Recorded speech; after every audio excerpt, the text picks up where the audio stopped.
बिहार शिक्षक भर्ती की बात की जाए तो सिलेबस जारी हो चुका है। परीक्षा कब कुछ होगी, अगस्त माह में होगी, इसके बारे में भी कल बता दिया गया है। यहाँ पर अब सवाल सबसे बड़ा ये है कि जब हम बिहार में जो आपके लगभग 1.25 लाख पदों पर भर्ती हो रही है, क्या उसमें केवल बिहार वाले ही या बिहार के निवासी ही आवेदन कर सकते हैं, या फिर हम अदर स्टेट्स की बात करें, उत्तर प्रदेश की बात करें, ऐसे में या जो भी और राज्य हैं भारत के, क्या वो भी उसमें आवेदन या वहाँ के स्टूडेंट्स भी उसमें आवेदन कर सकते हैं। वीडियो में लास्ट तक आप बने रहिएगा। तथ्यात्मक तरीके से जो कॉन्स्टिट्यूशनल रास्ता है, एक तरीके से जो एक हमारा संविधान कहता है, क्या कुछ कहता है इसके पीछे, क्या कुछ इसके पहले हुआ था, वो भी वैलिड था, उन सभी को लेकर के अपने इस वीडियो में हम बात करेंगे। आप सभी का बहुत बहुत स्वागत है महेश एकेडमी यूट्यूब चैनल पर। नए हैं तो चैनल को आप सब्सक्राइब ज़रूर करिएगा। महेश एकेडमी टेलीग्राम चैनल भी है, उससे ज़रूर जुड़िएगा। महत्वपूर्ण PDF फाइल्स लिंक्स वहाँ पर भेज दिया करते हैं हम। यहाँ पर एक नोटिस आप देख पा रहे होंगे, विद्यालय अध्यापक के पद पर नियुक्ति हेतु अनिवार्य अर्हता निम्नवत होगी। ये किसके लिए है? ये बिहार PCS, चूँकि इस बार BPSC करवाएगा। आपका जो बिहार सुपर टेट है, पहली बार सुपर टेट आया है जिसे BPSC करवा रहा है। यहाँ पर जब हम बात करते हैं कि आखिर आवेदन कौन कर सकता है, तो पहला पॉइंट जो यहाँ पर लिखा हुआ है वो स्पष्ट तरीके से आप समझ पा रहे होंगे, पढ़ पा रहे होंगे। भारत का नागरिक हो और बिहार राज्य का स्थायी निवासी हो। ठीक है, ये बात इन्होंने क्लियर कर दी कि आप बिहार के निवासी हैं तभी आप यहाँ पर जो है वो आवेदन कर सकते हैं। ठीक है, यहाँ पर बात आती है नीचे थोड़ा सा, जब हम आगे चलते हैं, ये एक नोटिस आप देख पा रहे होंगे 9 जनवरी 2018 का। और ये नोटिस किसके लिए था? सहायक अध्यापक भर्ती परीक्षा 2018 का आयोजन हेतु मार्गदर्शी सिद्धांत गाइडलाइंस प्रक्रिया समय सारणी। ये 68,500 की भर्ती है जो कि यूपी में हुई थी। और हम आपको बता दें, अभी थोड़ा हम आगे चलेंगे तो आपको वो लाइन भी हम पढ़ा देंगे। इस 68,500 की भर्ती में भी ये बात कही गई थी कि आप यूपी के पिछले 5 साल से, जैसे मान लीजिए कि आज आपका फॉर्म भरा जाना है, ठीक है, आज आपकी 26 मई 26 मई है, तो ऐसे में पिछले 5 साल से आप यूपी के ही निवासी हों तो ही आप 68,500 वाली भर्ती में, यूपी वाली भर्ती में आवेदन कर सकते हैं। ठीक है, ये बात इनकी गाइडलाइंस में भी दिया गया था। जैसे अभी BPSC ने कहा कि बिहार का स्थायी निवासी हो।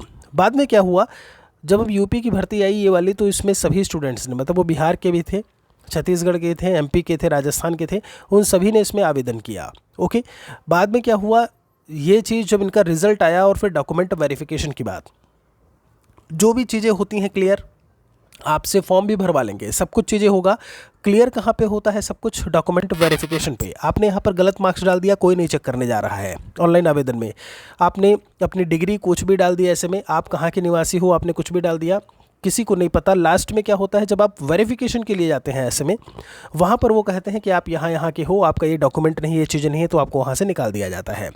वेरिफिकेशन चल रहा था 68,500 में, जो अदर स्टेट से बच्चों ने अप्लाई किया था।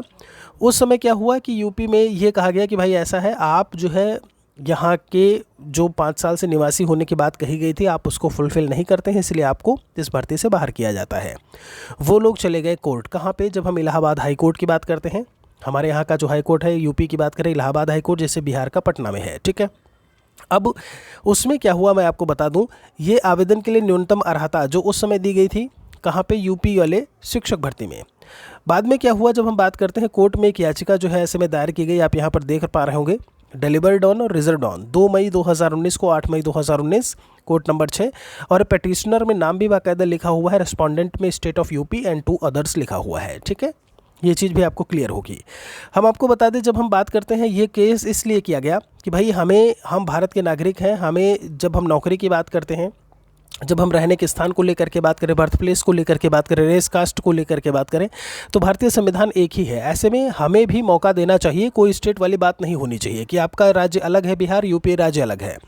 आप यहाँ पर देख पा रहे होंगे, राष्ट्रीयता और निवास, ऐसे अभ्यर्थी आवेदन हेतु पात्र होंगे जो भारत के नागरिक हों और उत्तर प्रदेश में आवेदन की तिथि के पूर्व निरंतर 5 वर्ष से निवास कर रहे हों।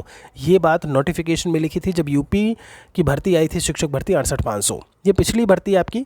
ठीक है, यहाँ पर अभ्यर्थी द्वारा निर्धारित प्रारूप पर सक्षम निर्गत, चलिए ठीक है, निवास प्रमाण पत्र और सारी चीज़ें होनी चाहिए, ये बात इसमें इन्होंने बताई हुई थी। ठीक है, यहाँ पर हम आपको बता दें, जो कोर्ट ने ऐसे में जो फैसला दिया था, इसके पहले एक वीडियो में मैं आपको बता चुका हूँ, चूँकि अभी यहाँ पर परीक्षा की तिथि भी आ चुकी है, इसलिए एक बार फिर से ये जानकारी मैं आपको दे रहा हूँ। आप यहाँ पर देख पा रहे होंगे article 16 under which clause 1 guarantees equality of opportunity. मतलब ये क्या करता है, समानता का अवसर देता है फॉर ऑल सिटीजन्स। मतलब सिटीजन मतलब अब ऐसा नहीं है ना बिहार के सिटीजन हो आप यूपी के सिटीजन हो, आप छत्तीसगढ़ एमपी के हो, आप हो इंडिया के सिटीजन, इंडियन हो आप। ऐसे में सभी को इक्वलिटी ऑफ अपॉर्चुनिटी होनी चाहिए और किसी भी इन आधार पर कहीं से भी डिस्क्रिमिनेशन या भेदभाव नहीं होना चाहिए। आधार क्या है, रिलीजन दिया है, रेस दिया है, कास्ट दिया है, सेक्स दिया है, डिसेंट दिया हुआ है, प्लेस ऑफ बर्थ और रेजिडेंस। आप यहाँ पर प्लेस ऑफ बर्थ देख पा रहे होंगे। अब ऐसा नहीं है कि मैं यूपी में पैदा हुआ तो मैं बिहार में अप्लाई नहीं कर सकता, ठीक है। यही आधार था जब बिहार वाले अदर स्टेट वालों ने बोला कि भाई हम अदर स्टेट में भले ही पैदा हुए हैं लेकिन हम आवेदन तो कर सकते हैं क्योंकि हम नागरिक हैं भारत के। और यही आधार कहीं ना कहीं मैं आपको बता दूं, जब हम बात करते हैं उनके विजेता बनने को लेकर के, मतलब उनके केस को जीतने को लेकर के, नौकरी करने को लेकर के, आज वो जॉब कर रहे हैं, नौकरी कर रहे हैं 68,500 के तहत, यहाँ पर कोर्ट ने क्या कुछ कहा जरा उसके बारे में देखिएगा। और बाद में एक नोटिस के द्वारा यूपी पीएनपी ने उससे जो है क्लियर भी किया। ऐसे में आप यहाँ पर देख पा रहे होंगे, इसमें इन्होंने बाकायदा बताया हुआ है। लास्ट वाले पर चलते हैं, 8 नंबर पर, ठीक है। यहाँ पर आप साथ पे ये देखिए 19 अगस्त 2018 ये है गाइडलाइंस जो कि जारी हुई। Is not only ultra vires the 1981 rules, it is Holi unconstitutional and is violation of article 16(2)। बात समझ में आ रही है। इन्होंने कहा ये असंवैधानिक है। किसको कहा, पीएनपी प्रयागराज यूपी सरकार को बोला ऐसे में कि असंवैधानिक है। आप ये नहीं कह सकते कि हम इन्हें नौकरी नहीं देंगे क्योंकि वो बिहार में पैदा हुए थे, ये मध्य प्रदेश में हुए थे, छत्तीसगढ़ में हुए थे। बात समझ में आ रही है। उसके आधार पर इन्होंने कहा ये जो भी चीज़ें हैं उसको हटाया जाए और इन सभी को ऐसे में मौका दिया जाए जिन्होंने रिटन एग्ज़ाम पास किया हुआ है। और उसके बाद पीएनपी प्रयागराज के द्वारा एक नोटिस भी बाकायदा जारी की गई। आप यहाँ पर देख पा रहे होंगे कि माननीय उच्च न्यायालय द्वारा पारित आदेश दिनांक 8/5/2019 के अनुपालन के संबंध में यहाँ पर देखिए पूरी वही बातें लिखी हुई हैं।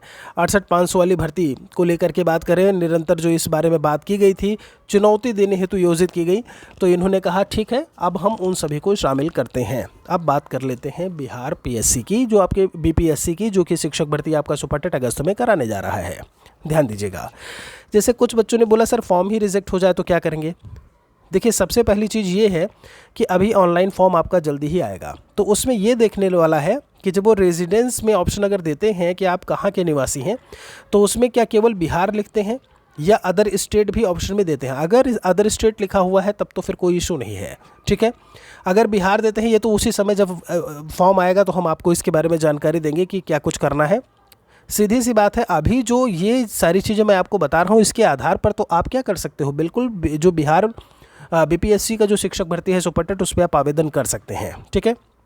यूपी टेट सी टेट, भाई सी टेट तो आपका होगा ही होगा प्राइमरी वाला, तो उसमें आप आवेदन कर सकते हो। आप यूपी के किसी ज़िले से हो, यूपी के कहीं से भी हो आप यूपी में, आप एमपी से कहीं में भी हो, ऐसे में अदर स्टेट्स वाले भी इसमें आवेदन कर सकते हैं। इवन आप छत्तीसगढ़ की भर्ती जो आई है वहाँ पर भी आप आवेदन कर सकते हैं अगर इसको चीज़ को लेकर के चलते हैं। लेकिन हाँ अच्छा, पहली चीज़ तो ये, दूसरी चीज़ ये कि ऐसे में कोर्ट केस बहुत ज़रूरी है। आपको पटना हाई कोर्ट में जो भी ऐसे में है, कहीं ना कहीं पटना हाई कोर्ट में एक याचिका रिट पिटीशन जो है ऐसे में डालनी होगी कि यहाँ पर केवल और केवल बिहार के निवासियों को मौका दिया जा रहा है, हमें मौका क्यों नहीं दिया जा रहा है। बात समझ में आ रही है। ये एक दूसरी चीज़ है, जब तक कोर्ट में नहीं जाएंगे वहाँ की जो सरकार है वो आप फॉर्म भरोगे, बिल्कुल आप परीक्षा भी दे लोगे, पैसा तो आपसे ले लेंगे, पैसा किसी को नहीं काटता है, वो पैसे आपसे ले लेंगे, फॉर्म भर जाएगा, पेपर भी आपसे दिलवा लेंगे, आपको डॉक्यूमेंट वेरिफिकेशन के टाइम पे निकाल देंगे। लेकिन जब कोर्ट केस होगा तभी ये चीज़ जो है वैलिड होगी। चूँकि आप अच्छी तरीके से जानते हो जब भी कोई फैसला दिया जाता है तो प्रीवियस जो कोर्ट फैसला दे चुकी है उसी को आधार लेकर के ही वो डिसीज़न देते हैं। जब यूपी में अदर स्टेट्स को मौका दिया गया, इतनी बड़ी भर्ती यूपी में थी, तो जब बिहार की भर्ती है तो उसमें यूपी या अदर स्टेट्स वालों को मौका भी मिल सकता है, मिलना चाहिए, ठीक है। ये दोनों चीज़ें हैं। फॉर्म भरते वक्त क्या कुछ ऑप्शन में देते हैं वो चीज़ तो हम आपको उसी समय वीडियो में बताते रहेंगे, बता देंगे, आप हमारे साथ में जुड़े रहिएगा। दूसरी चीज़, कोर्ट केस होगा तभी ये काम होगा। ये चीज़ अभी से वहाँ पर याचिका पिटीशन दायर कर दी जाए तो और अच्छी बात है कि भाई इन्होंने अपने जब इसका जब फॉर्म निकले कि इन्होंने अपने इस चीज़ में वो दिया है तो कोर्ट वहीं से इनको सुधार करवाएगी कि भाई अपनी चीज़ों को फिर से आप रिवाइज़ करिए और फिर से यहाँ पर ऑनलाइन फॉर्म को रिवाइज़ करके दीजिए जिसमें सभी स्टेट्स के स्टूडेंट्स अप्लाई कर सकें।